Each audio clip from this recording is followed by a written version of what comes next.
Hello friends, I am Sharad Dade, practicing chartered accountant for last 38 years and also handling disciplinary cases for about 17-18 years. Today I will be speaking on clause 3 and 4 of part 1 schedule 2 to the respective statutes, that is Chartered Accountants Act, Cost and Works Accountants Act and Company Secretaries Act. What the clause 3 says: a chartered accountant, that is a professional in practice, shall be deemed to be guilty of professional misconduct if he permits his name or the name of his firm to be used in connection with an estimate of earnings contingent upon future transactions in a manner which may lead to the belief that he vouches for the accuracy of the forecast. Now, the clause applies to the expression of opinion or giving report in respect of estimates or financial statements prepared on some contingencies.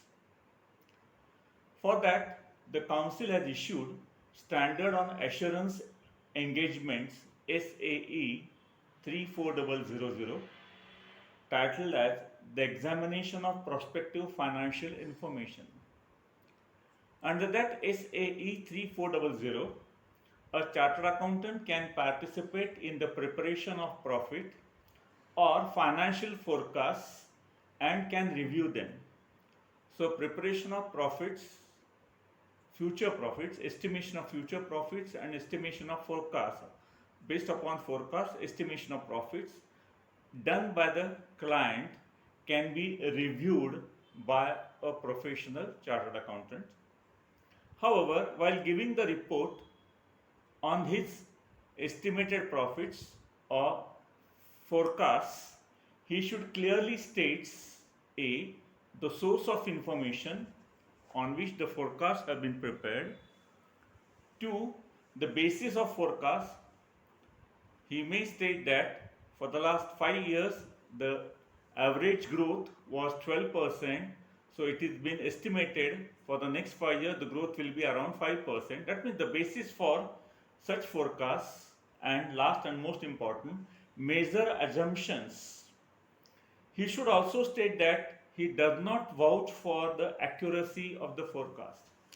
That means although he has relied on the past data to determine or to ascertain the likelihood of sales in the future, the forecast, he should clearly, unequivocally state that he does not vouch for the accuracy of the forecast. That means this has been prepared by the management. I have reviewed it. I have considered the basis of I have considered the basis for forecast. I have considered the sources of information. I have considered the major assumptions. However, yet I do not certify or do not vouch for the correctness of the forecast, for the simple reason no one can predict what is going to happen in future, but that should be clearly, unequivocally stated. But what happens many times in practice?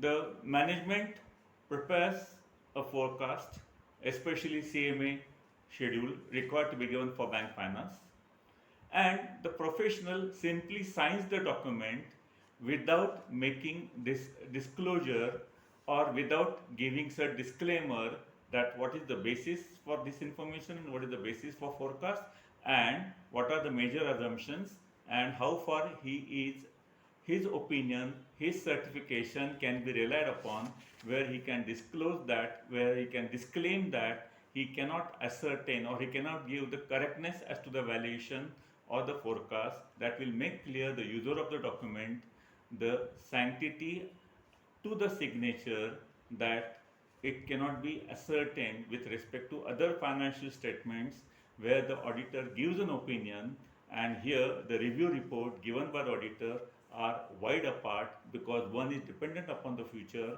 whereas the normally audit is based upon what we call it post-mortem accounting, post-mortem audit. That means the events have already taken place and then the audit is done or the audit is performed. Then next, clause 4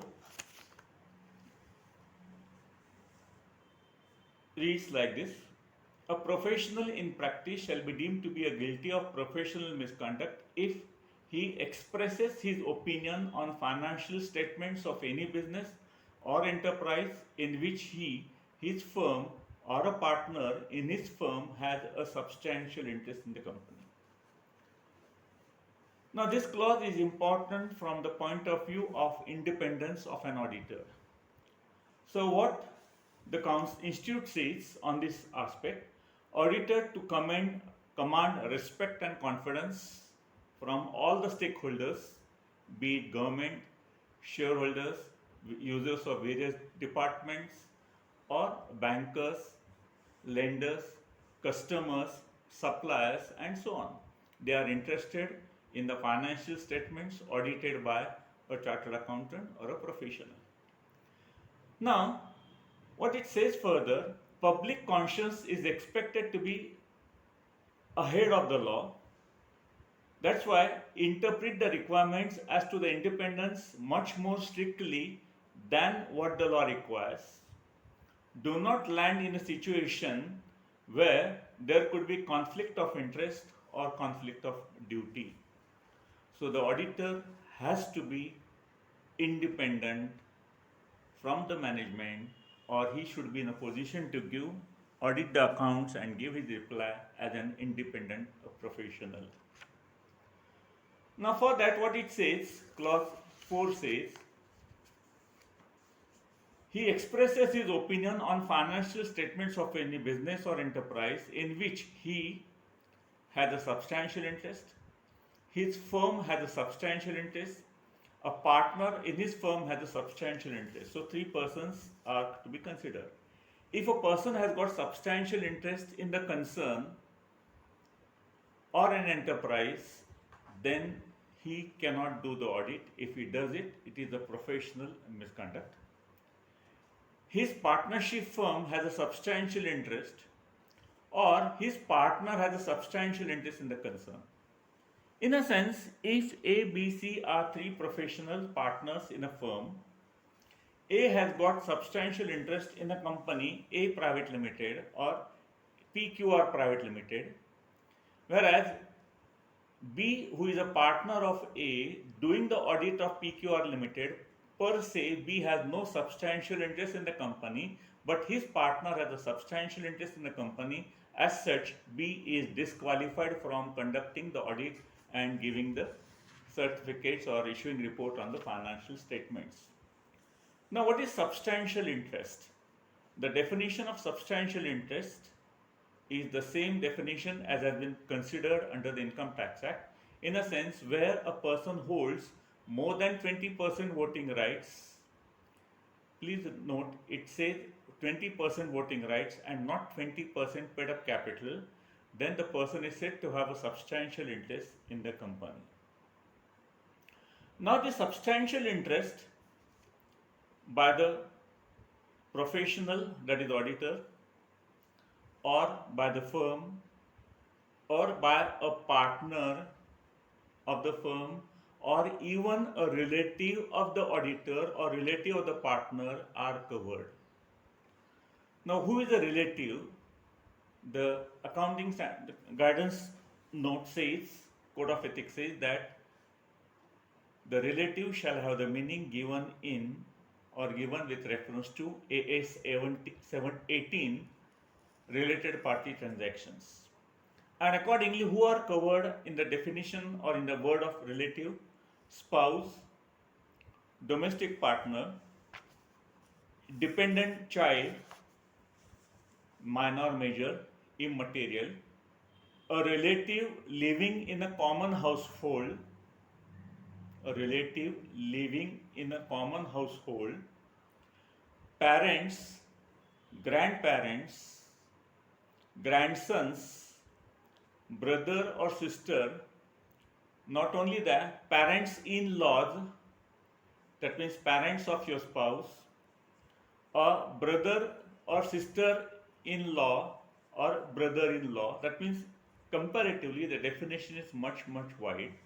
So if any of these relatives or a auditor or a firm or any other partner taken together or individually hold more than 20% voting rights, then a person, the auditor, has got substantial interest in the concern or enterprise. As such, he is disqualified to accept and issue the audit report. In addition to this, the council has come out with two more disqualifications, which says that an chartered accountant should not accept the auditorship of a college if he is working as a part-time lecturer in the college. You are aware that if you are employed as a full-time, then obviously you are disqualified as an employee to do the audit of that entity. So the council has come out with a statement that in the code of ethics, that even if you are in part-time employment, you are disqualified because there are many part-time chartered accountants or other professionals working in colleges as part-time lecturers, and they may be asked to conduct the audit of the college, or they may be asked to give utilization certificate in respect of grants given by the University Grant Commission. It is not permitted to them. Likewise, the auditor should not accept the auditorship of a trust where his partner is employee or he is a trustee of the trust. So your partner is a trustee of a trust and he is asking you to do the audit. You are not allowed to do the audit for the simple reason you are disqualified as per the code of ethics by the institute. Now further, there are certain situations illustrated by the institute in the code of ethics book volume 2. It says that the independence of mind is a fundamental concept of audit and or expression of an opinion on the financial statement. So concept is independence of mind is a fundamental concept. Now it has covered certain situations. He is disqualified or is not to be appointed where the enterprise or concern of which he is a member, he is owner or a partner. Then I am my own proprietary concern, my accounts are subject to tax audit. So I myself is certifying my accounts, obviously not allowed. You have to get the tax audit done by another chartered accountant, and he can then issue a report, tax audit report on your account. Even though you yourself is a qualified chartered accountant, you cannot do the audit of yourself. Or a partner, you are a partner in other firms, maybe as a representative of Karta of HUF, and you are doing the audit of that firm, it is still not permitted. So you should not be the auditor of such entity where you are the owner or you are the partner of any business concern or enterprise. Similarly, where a partner or relative of the member has a substantial interest in the concern, then also you are not to be appointed as auditor. So your partner B is a partner in another concern, say PQR, then you cannot do the audit of PQR because your partner B is also a partner in PQR. Or your relative, your spouse is holding more than 20% shares in a company, then you are not allowed to be appointed as auditor of that company. Not even that, your partner cannot do the audit of that company in which his partner or his relative is having more than 20% voting rights. Similarly, where the member or his partner or relative is a director in the employment or an officer or employee of the company, obviously, if the member, partner or his relative is a director of a company, then you are disqualified. If the relative is an employee of the company, you are disqualified. Or you are a key person of that company, you are also disqualified to do the audit of that company. Then, member holding any security or interest in a company is disqualified to do the audit. That means even if you have one share of a company, then you are not allowed to do the audit of that company. that this limitation is extended to relative also, but in a diluted form, where the relative of a member is holding any security or interest in the company in excess of rupees 1 lakh in face value. Please note the act has used the word face value, whereas in all earlier cases it was the voting rights. So if your spouse or a brother or a sister is a shareholder in a company and the face value of shares so held is not more than 1 lakh rupees, then you can do the audit. But if the shareholding is more than rupees 1 lakh, then you are disqualified to do the audit of that company also. Besides this, there are certain restrictions put by the council on to maintain the independence of auditors. For that, it states members are not to write the books of accounts of auditee client. I am doing the audit of a housing society or a trust or a company, and I myself doing the audit of that. It is not allowed. Statutory auditor is not allowed to be internal auditor simultaneously. Statutory audit, internal auditor is not to do the tax audit simultaneously, and internal auditor is not allowed to do the GST audit simultaneously.